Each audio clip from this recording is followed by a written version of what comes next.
आरंग के ग्राम भैंसा में आयोजित सुशासन त्योहार में ग्रामीणों से रूबरू हुए सीएम साय। विकसित कृषि संकल्प अभियान के लिए 10 जागरूकता रथों को दिखाई हरी झंडी। सीएम ने ग्राम भैंसा और आसपास के क्षेत्रों के विकास के लिए करीब 3 करोड़ 50 लाख रुपए की लागत वाले विभिन्न कार्यों की घोषणा की।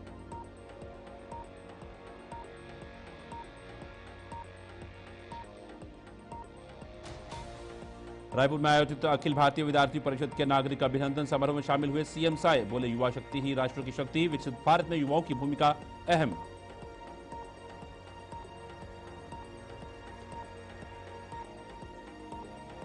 स्वास्थ्य मंत्री श्याम बिहारी जायसवाल ने स्वास्थ्य मितान के कर्मचारियों की नौकरी को लेकर दिया बड़ा बयान। बोले, इन कर्मचारियों का इस क्षेत्र में काम करने का काफी लंबा अनुभव। उनका अनुभव इस प्रक्रिया में प्राथमिकता तय करने में होगा सहायक।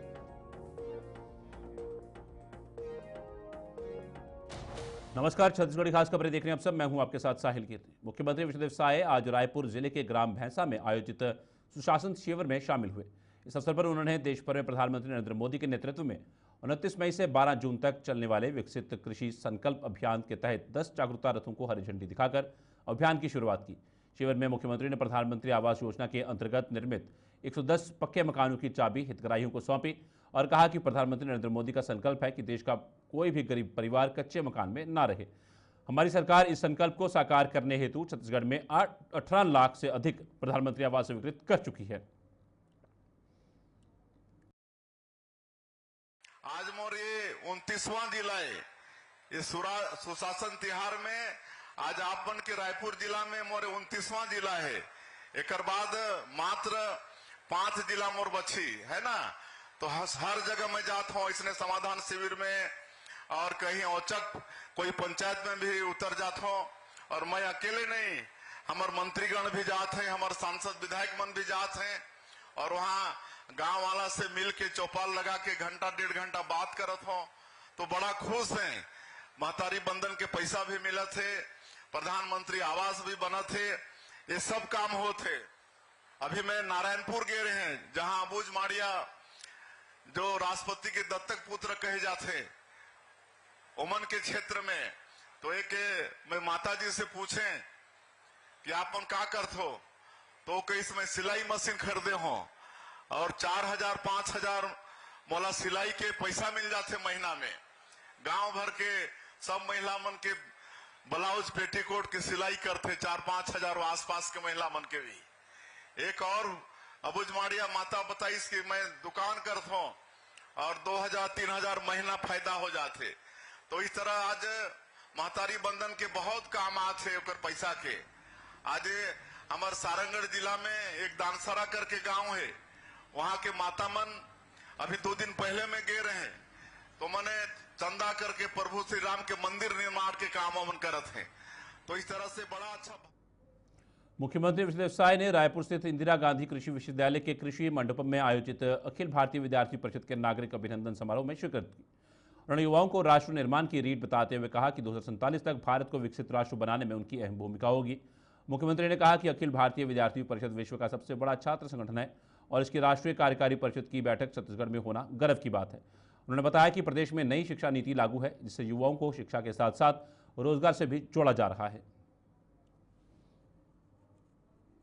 ये छत्तीसगढ़ का सौभाग्य है कि अखिल भारतीय विद्यार्थी परिषद जो विश्व का सबसे बड़ा राष्ट्र छात्रों का संगठन है, उन्होंने अपना राष्ट्रीय कार्य परिषद का बैठक के लिए छत्तीसगढ़ को चुना और यहाँ पर देश भर से अखिल भारतीय विद्यार्थी परिषद के राष्ट्रीय और प्रदेश पदाधिकारी यहाँ पर उपस्थित हुए हैं। ये प्रभु श्री राम का ननिहाल और माता कौशल्या का मैके छत्तीसगढ़ के लिए बड़ा सौभाग्य का विषय है। मैं अखिल भारतीय विद्यार्थी परिषद के राष्ट्रीय अध्यक्ष सहित सभी राष्ट्रीय पदाधिकारी और प्रदेश के पदाधिकारियों का बहुत बहुत अभिनंदन करता हूं, स्वागत करता हूं। और आज उनके द्वारा यहां पर नागरिक अभिनंदन का कार्यक्रम रखा गया था जिसमें मुख्य अतिथि के रूप में हमें उन्होंने आमंत्रित किया था, उसके लिए भी आभार। और निश्चित रूप से ये 3 दिन का इनका अधिवेशन जो युवा शक्ति राष्ट्र शक्ति है और देश के संकट की स्थिति में, संकट के क्षण में और हर अन्याय के खिलाफ खड़े रहते हैं और इनका एक ध्येय यात्रा है उस यात्रा को और मजबूत करने की दिशा में ये सम्मेलन मील का पत्थर साबित होगा। लोकमाता अहिल्याबाई होलकर की 300वीं जयंती के उपलक्ष्य में आज देश के विभिन्न भागों में विशेष आयोजनों का आयोजन किया गया। इस महत्वपूर्ण अवसर पर छत्तीसगढ़ की राजधानी में भी एक संगोष्ठी का आयोजन किया गया, जिसे मुख्यमंत्री निवास स्थल पर आयोजित किया गया। इस संगोष्ठी में आस्था और श्रद्धा के साथ अहिल्याबाई होलकर के जीवन व योगदान पर चर्चा की गई। इस अवसर पर छत्तीसगढ़ के मुख्यमंत्री विष्णुदेव साय, मध्य प्रदेश की कैबिनेट मंत्री प्रहलाद सिंह पटेल और केंद्रीय राज्य मंत्री तोखन साहू समेत अनेक प्रतिष्ठित जनप्रतिनिधियों की उपस्थिति रही। इस आयोजन में भाजपा के कार्यकर्ताओं और अन्य गणमान्य व्यक्तियों ने बड़ी संख्या में भाग लिया। और इंदौर की महारानी अहिल्याबाई होलकर एक बहुत ही न्यायप्रिय शासक थे। उन्होंने पूरे देश में धार्मिक कार्यों में बहुत रुचि ली। कई मंदिरों का उन्होंने निर्माण कराया, जीर्णोद्धार कराया, जिसमें काशी विश्वनाथ मंदिर, सोमनाथ मंदिर भी है। और 30 वर्षों तक उन्होंने शासन किया। आज उनको हम सत नमन करते हैं और निश्चित रूप से हम सब लोगों को उनके जीवनी से प्रेरणा लेकर अपने जीवन को उस हिसाब में ढालने का प्रयास करना चाहिए। अहिल्याबाई देवी की 3 शताब्दी के अवसर पर पूरे देश में ये आयोजन है। अगर मैं 5 प्रमुख बातें कहूँगा तो मैं सिर्फ इतना ही कहूँगा कि देवी अहिल्याबाई का जो जीवन था, कष्टों की पराकाष्ठा लेकिन संवेदनशील की चरम सीमा। दूसरा, हम सार्वजनिक धन का दुरुपयोग पर चर्चा करते हैं। उनने अपने जीवन में कभी राजसत्ता की एक फूटी कौड़ी भी अपने जीवन में स्वीकार नहीं की। जो खासगी का धन उनके परिजनों ने दिया था, उससे पूरे जीवन को चलाया। सादगी और उसके अलावा जो जितने भी नए परिवर्तन हो सकते थे, विधवाओं को दत्तक पुत्र देने का अधिकार, और पूरे देश में 3175 मंदिरों का जीर्णोद्धार और घाट बनाए, ऐसा कोई एक व्यक्ति कर सकता है। छत्तीसगढ़ की स्वास्थ्य मंत्री श्याम बिहारी जायसवाल ने स्वास्थ्य मितान के कर्मचारियों की नौकरी को लेकर एक महत्वपूर्ण बयान दिया। उन्होंने बताया कि ये कर्मचारी एक तीसरे पक्ष द्वारा नियुक्त किए गए हैं और उनके पास इस क्षेत्र में काम करने का काफ़ी लंबा अनुभव है।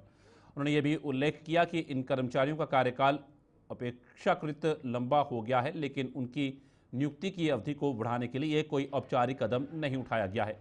वर्तमान में लगभग 750 ऐसे कर्मचारी हैं जो स्वास्थ्य विभाग में समाहित किए जाने की मांग कर रहे हैं। मंत्री ने स्पष्ट किया कि उनका अनुभव इस प्रक्रिया में प्राथमिकता तय करने में सहायक होगा। इसके अलावा उन्होंने उल्लेख किया कि आने वाले समय में किसी अन्य पार्टी को ऑडिट कार्य के लिए ठेका दिया जा सकता है। साथ ही मंत्री श्याम बिहारी जायसवाल ने महाराष्ट्र में कोरोना वायरस मामलों में वृद्धि संदर्भ में बयान जारी करते हुए कहा कि वर्तमान में कोरोना वायरस की संक्रमण क्षमता बहुत कम है। उनकी सलाह के अनुसार लोगों को सतर्क रहना चाहिए और अपेक्षित सावधानियों का पालन करना चाहिए ताकि स्वास्थ्य संकट को प्रभावी ढंग से प्रबंधित किया जा सके।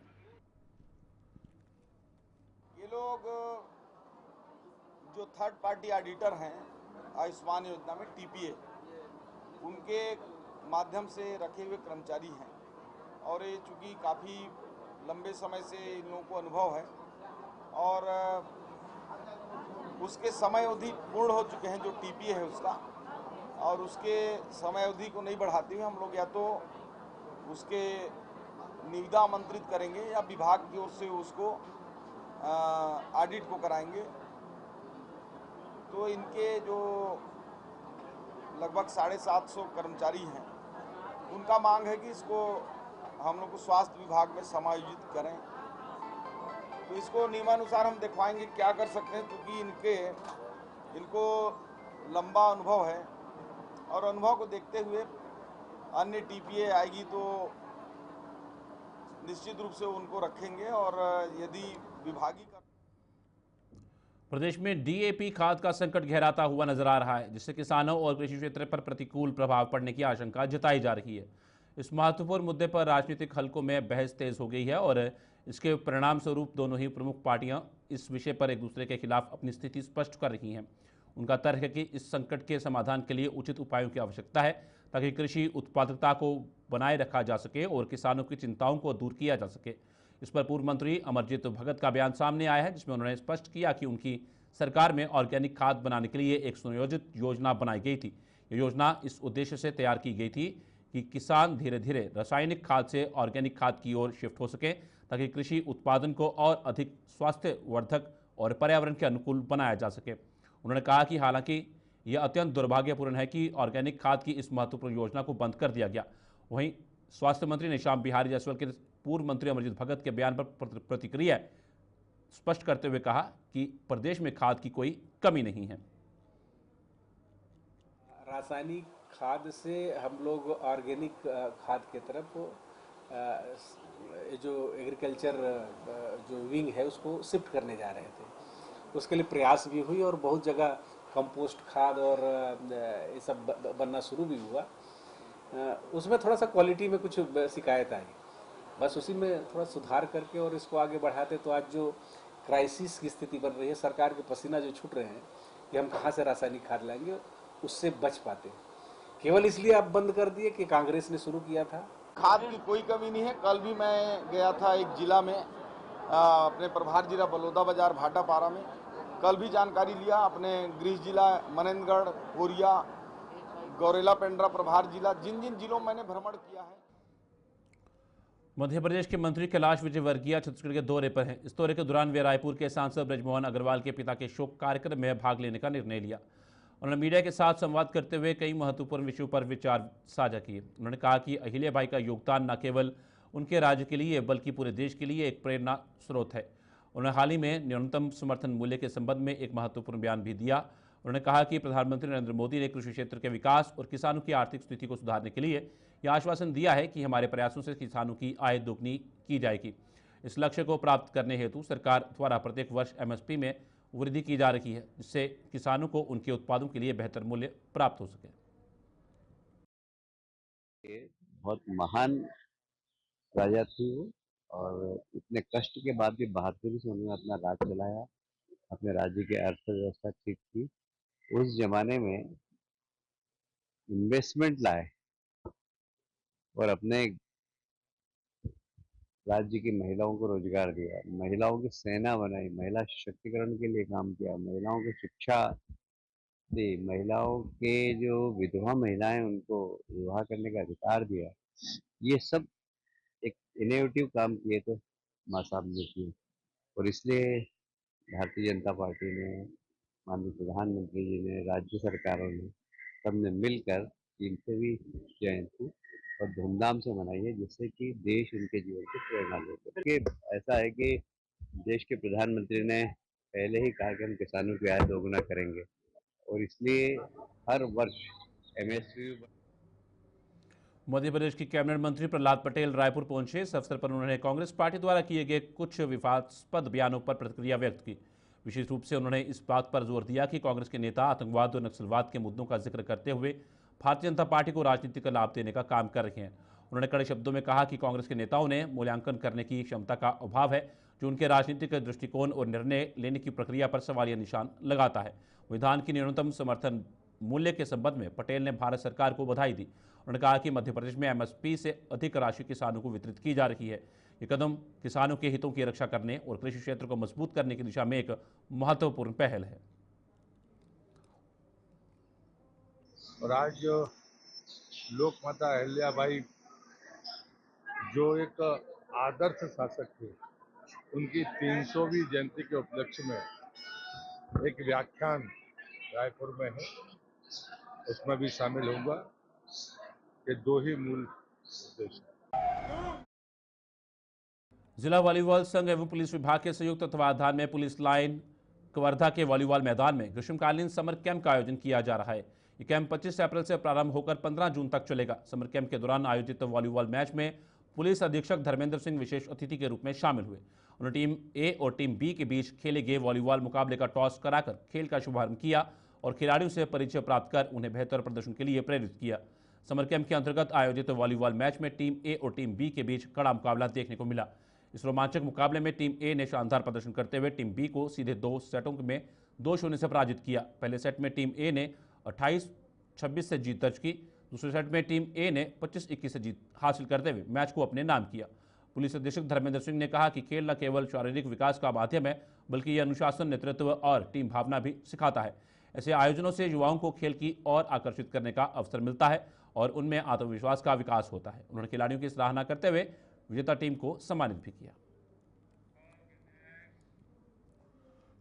रायपुर के ग्राम भैंसा के निकट अवस्थित ग्राम चिंगरिया थाना खरोरा में आबकारी टीम जिला रायपुर द्वारा छापामार कार्रवाई कर आरोपी लीलाधर प्रसाद डहेरिया के रिहायशी मकान से 136 नग देसी मदिरा मसाला शोले कुल मात्रा 24.48 बल्क लीटर मदिरा जब्त की गई।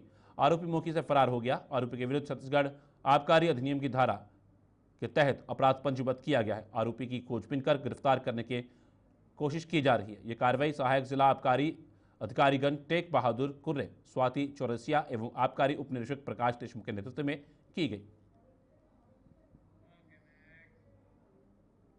बुद्धिजीवी वर्गों द्वारा आयोजित एक प्रेस वार्ता में एक महत्वपूर्ण विषय पर चर्चा की गई, जिसमें बस्तर क्षेत्र के समग्र विकास और प्रगति के लिए सरकार द्वारा उठाए गए विभिन्न कदमों की सराहना की गई। वक्ताओं ने विशेष रूप से ये उल्लेख किया कि उन उपायों से स्थानीय समुदायों पर सकारात्मक प्रभाव पड़ा है और क्षेत्र में आर्थिक गतिविधियों को बढ़ावा मिला है।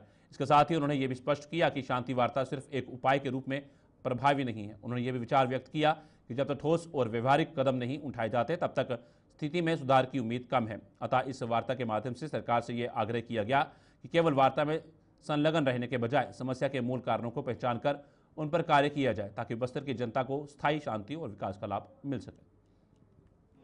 उसे बस्तर के विकास में बाधा रहा है, हिंसा का मार्ग उन्होंने अपनाया है। उससे हमारे जवान वहाँ के रहवासी माने जा रहे हैं निरंतर। हमारा ये कहना है कि ये पहले तो हिंसा का रास्ता छोड़े, तब सरकार उनके लिए जब जो भी है पुनर्वास की बात है या वहाँ विकास के रास्ते कैसे बनेंगे, इसके बारे में अलग से मंथन किया जाएगा और वो बात चली रही है। छत्तीसगढ़ की खास खबरें फिलहाल इतना ही। दीजिए इजाजत। नमस्कार।